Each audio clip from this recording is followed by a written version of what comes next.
Hey, Doug, you talked a little bit about in the preview to this game about the junk defense that UT Martin kind of runs. How do you think you guys kind of, I guess factored into, how did that factor into maybe some of the offensive struggles? I think 32% overall, besides obviously a pretty good third quarter there.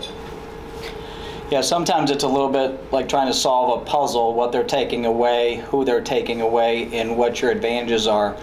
And I thought we were just not very decisive in our looks. And so I'm not saying our progressions of reads, if you were talking football, a quarterback would have a progression of reads. I'm not saying they were bad, just saying they're too slow. So not everything stays open forever. And so we were looking at the wrong things that first half. And again, settling for what they want, and they're good and they're committed to what they do. I mean, they did it to Virginia Tech, and had that game close for a long time. But I thought in the third quarter we did a better job of looking in, looking up, and getting rid of the ball instead of holding it, trying to find the perfect decision. We just made the right one, and we made it a little bit more decisive. Courtney, go ahead. What was that? Oh, Andy, you have a follow-up? Yeah, just real quick. I'm sorry about that. What was the, I guess, what's the status of Anastasia Hayes? I know she got hit in the head with the ball during warm-ups, but was that kind of decision just to hold her out as a precaution, or what's kind of going on there? At this time, we don't know. The ball came. She was shooting a free throw, and the ball bounced a weird way.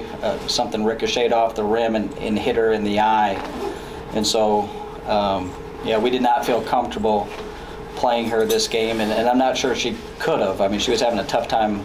The eye was just watering a little bit, but that's all the information I have right now. I'll check with our trainers and doctors, and but yeah, that was something you don't expect when you're putting together your starting lineup, getting ready to play on the road, and then you have someone get injured in warm-ups. So chalk that one up for a lot of fun. All right, Courtney, go ahead.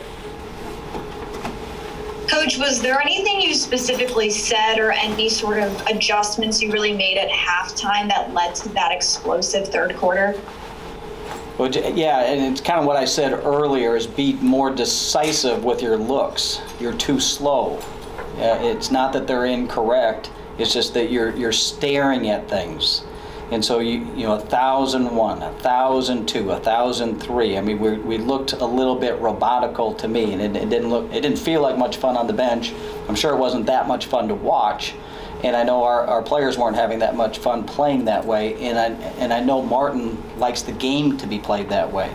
So I think we were just quicker with our decisions. And the only thing I said is I don't even care if they're the wrong ones. I just want them to be faster and more decisive.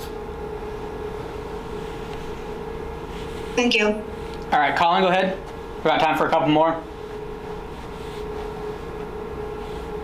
Hey, Coach. So the team's coming off of their first two true road games, and what's your feel of the team coming off of those, the win and then a loss? I mean, two very different teams. I mean, one team wants to play in the 40s, and the other team just put up 99 against BYU the other night, and it looks like they could probably do that against the Lakers the way they're playing right now.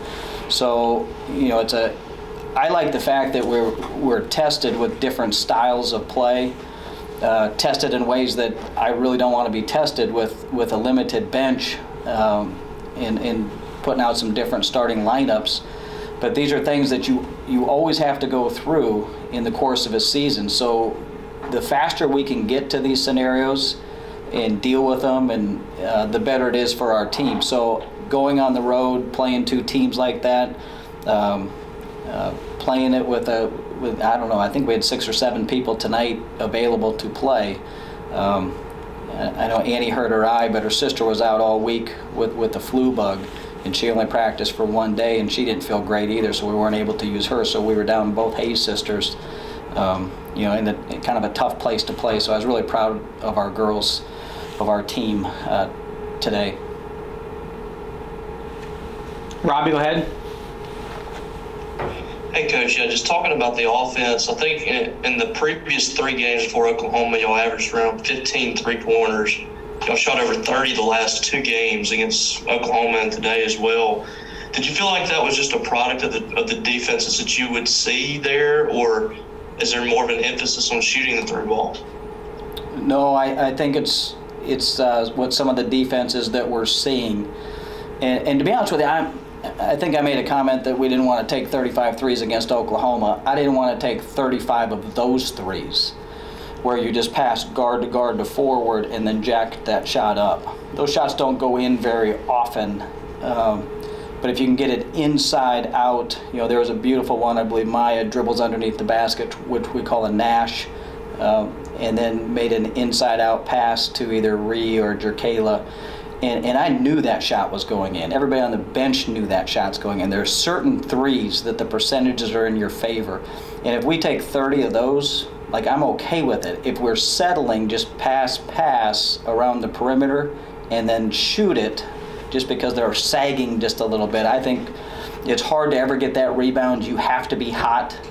And so I don't necessarily like trying to win games by being hot. I'd rather try to win them by playing the percentages and knowing what your team is good at.